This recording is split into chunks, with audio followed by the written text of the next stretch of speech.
የለሚኩራ ክፍለ ከተማን ስንመሰርት ዋናው ፍላጎታችንና መሻታችን ለምታስታውሱት አገልግሎትን ወደ ህዝብ ለማቅረብ ነው።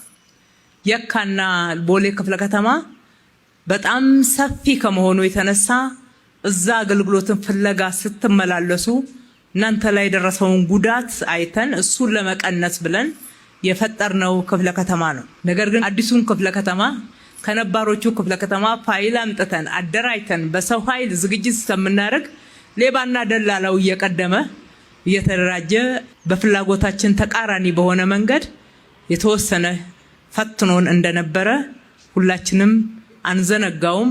ዛሬም 100% ተቀርፏል እያልኩ አይደለም። ሆኖም የመሶብ ዲጂታል አንድ ማዕከል ወደ ስራ ሲገባ እንደዚህና መሰል ችግሮች ላይ በጣም ከፍተኛ ለውጥ ያመጣል። ለለሚኩራ ደግሞ ልዩ የሆነ አስተዋጽኦ አለው። ይቻላል። ከተሰራ የማይለወጥ ነገር የለም። በለሚኩራ ላይም በርካታ ለውጦችን መቁጠር እንችላለን። ይሄ አገልግሎት ሲጨመርበት ደግሞ ያንን የተጀመረውን የልማት ስራ በየዘርፉ የመጣውን ለውጥ ያልቀዋል። እንበርታ። የኢትዮጵያ ብልጽግና ይረጋገጣል።